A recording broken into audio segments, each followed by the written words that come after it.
Alright, we're back again with the Thunderbird.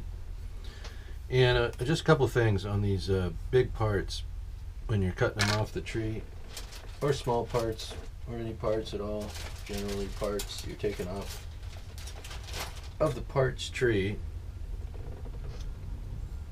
So both of these came off of this tree, you know, somewhere, I don't remember where, but anyway, the way I do this, I don't try to fine cut them on the tree. I just cut them rough, you know, way out onto somewhere out on the stems, out here. I'm not going to try and make this cut while the part is on this big dumb tree.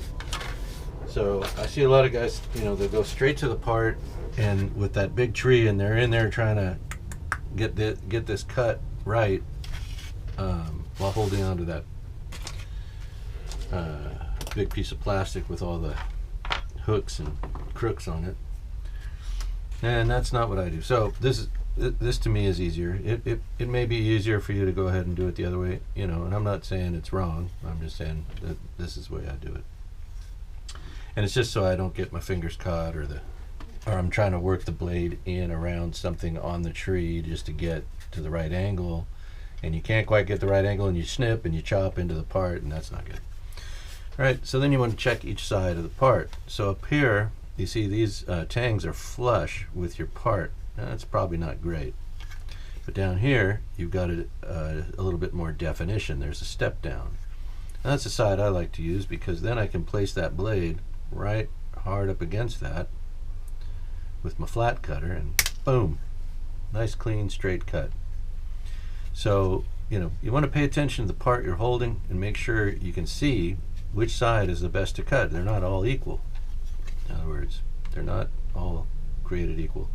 So again, you want to slide your flat cutter up right against that step and then hit it, and you've got a nice clean cut every time.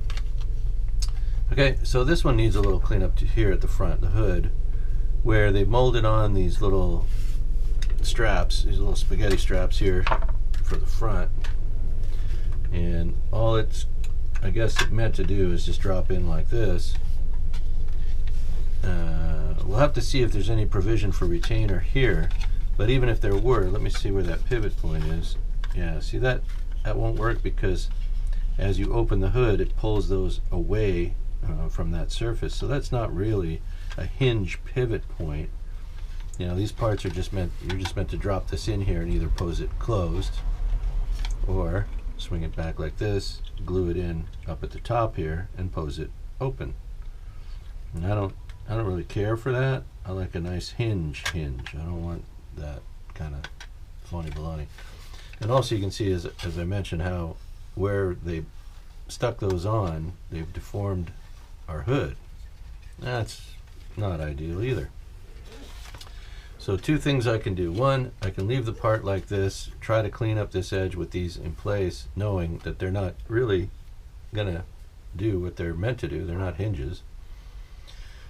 I don't know what they are, but they're not hinges, and they've deformed my beautiful hood, and it's going to take a little finessing and sanding and adding something here, probably a strip of styrene onto the face edge of this thing, and then, you know, sanding that, polishing that in. But these got to go. They're not doing the thing that they're pretending to do. So we're just going to take them off. They can go wherever they want to go, or we'll never see them again, one or the other. Right, so let's move this over until we can figure out what we're going to put on here. And in the meantime, I'll see if I can't clean that up, because that's monstrous. That is really bad. So I'm just going to come across here flat on the bottom, and there's all kinds of chuff from those. Just a butt ugly situation. Let's see if I can flat sand it just a bit and see where that puts us. Sanding blocks are always going to be helpful for making a nice flat surface, a flat sanded surface. You try to hit this with just a rolled up piece of sandpaper like this, and you're not gonna get a nice straight line there. First things first, let's get a straight line and see where it is and what it looks like on the car with the rest of that body. Body cleaned up real good.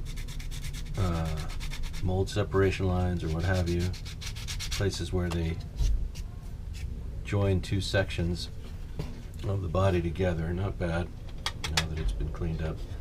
So, you know, this could be better. There's a little bit of a twist, and I'm not real happy with how that front edge, you can definitely see where those faux hinges were. And you know, and again, this kit, I'm building it pretty much out of box, you know, for the kids' room, and you know, for them to have. I'll put it in a case, but it won't stay in the case long. Little guys. But you know, it's an exercise for me. It's just fun, you know. I don't. What happens to them after I build them is fine, because for me, this is the part, you know, that I like. This is what I enjoy doing. You know, they're not being built to be saved. They're being built to be enjoyed by boys, kids, and you know, we'll let them do that their way.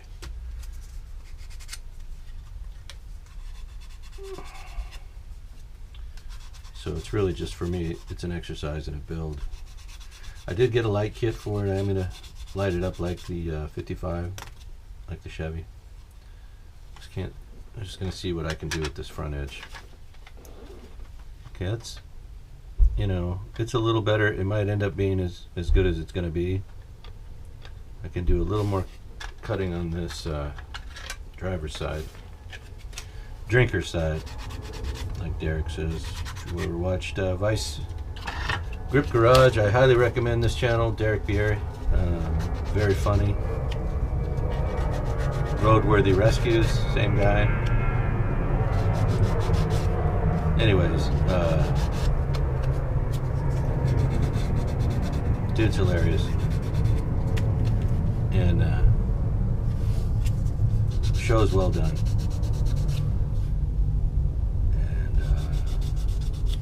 Good entertainment, family entertainment. You know, there's not a lot of, well, it's like what I try to do. We're not, you know, we're not selling foul language dictionaries, and it's not a political channel by any means. So we just want to have fun doing stuff that everybody can enjoy.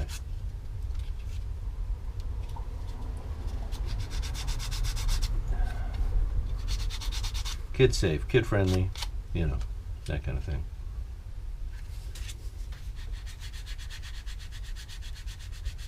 So if you haven't seen Vice Grip Garage, Roadworthy Rescues, either one of those two channels, then, you know, check them out. It's free. You don't have to buy anything. I'm not selling anything. All right, so that looks better. We're getting there. I can live with that. And I wanted to check the pop top and see kind of what to expect with this. Will I keep this or toss it? Put it in the case so they can put it on, take it off, have fun with that? I don't know. I just wanted to get a sense of it. So again, I'm just going to cut away this hook because it's kind of in the way when I want to go and clean this this cheddar off of it.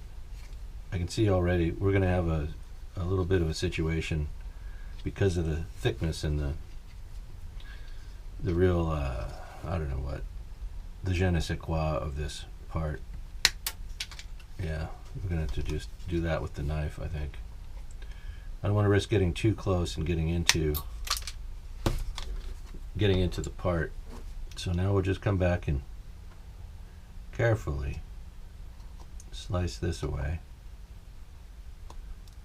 And we'll probably still leave a little bit on to take care of just with the sandpaper. Remember, sanding is basically cutting. It's just a much finer way, a more controlled way of getting that same kind of reduction that you get with the blade. See that? Much cleaner. And I'm not into this little line, this body line, this ridge line that goes all the way around the part where that plastic was, where that attachment point was. Sandpaper is your friend as long as you're doing it right. So I can come back still a little bit there, but I want to take a look at this side now. So again, we're just going to slice away this little bit of cheddar right here.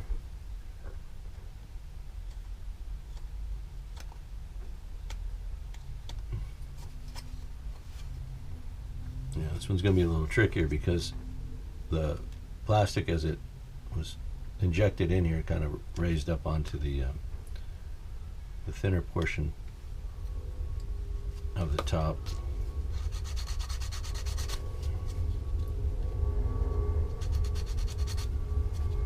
So if I scratch this with this grit, that's not a problem because you come back with finer, multiple passes of finer grits, you can take out those scratches.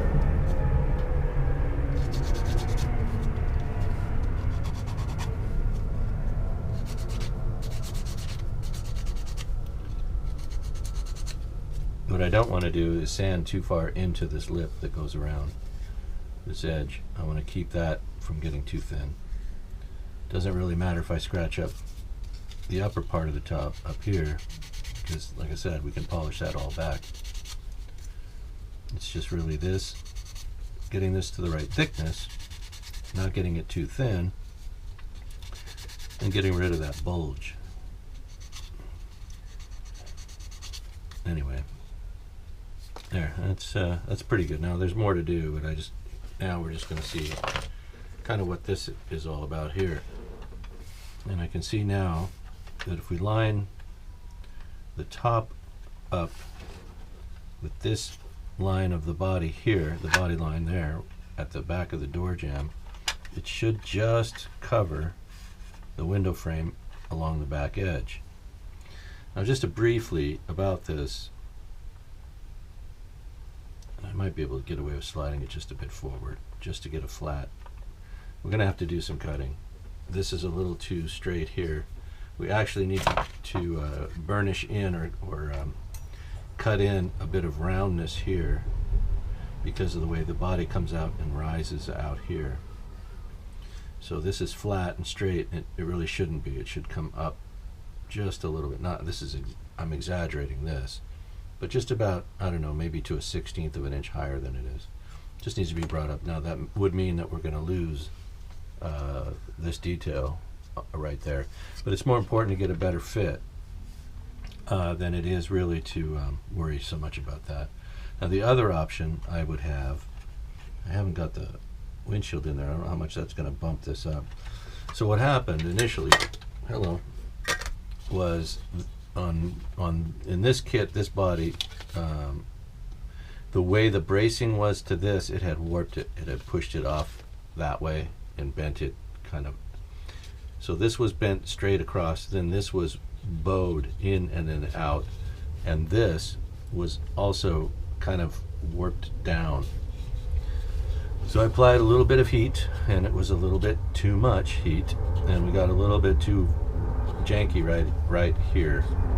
But as I was heating up the two end supports, we were able to get just the right amount of right pressure to relieve the part of this that was bent wrong and the part over here that was bent wrong. It got a little too hot and a little too warm right here and did some things there. So I ended up cutting away about a 1/16 of an inch off the back edge of this. I was going to cut it all the way down and flush with these support rods and just cut it straight across here and make it like a one continuous straight line without this overhanging flange. I was going to take that flange right off. But then I remembered that it may be required as a support for this hood, and as it turns out, if we're back here on the body line where we're supposed to be, we just have enough coverage. It's just barely over the remaining flange. If I'd cut it away, it would be, doing this number. We'd have to do something else. But, and as I said, I could cheat just a little bit forward. There just wouldn't be any glue here. The thing would be glued on around the back edge, but not just that front 16th or 1/8 of an inch or whatever I need to get that right. And then we'd lift this up depending on what the windshield does. I can't lift it up higher than the windshield because then we'll have a gap in our windshield. So we'll have to take a look at all those components to see if this can be made to work at all, and if we want it on there at all. And if we want it on there, do we want it on there in such a way that it's removable, or do we want to just either glue it on or leave it off? That's these are the questions that I'm dealing with right now in my head. But as you can see, the body, I haven't got the door panels on yet, but I mean it's not awful, right? I mean, it's not horrible. It could be better, but it could also be much worse. For an AMT kit, it could be a lot worse. So what I'll do here, we'll make a faux headliner. I'll sand these down, clean them up. The ones here at the back are fine. They just need a little bit of sandpaper. These might need a little cutting on, a little scraping. But then what I'll do is use cardstock, paint it kind of a tan color, and then glue it in after I spray this tan. So we'll have that brown, kind of a leather looking, or a brown headliner. I can put a couple ribs across it, the bows that they put in to headliner. I can make those, use those, put those in with using solder to replicate those. So we'd put a surround of the solder, and then we'd run two bows, two cross pieces on top of our headliner, make it look like those chrome retaining bows that they put in the old upholstered tops.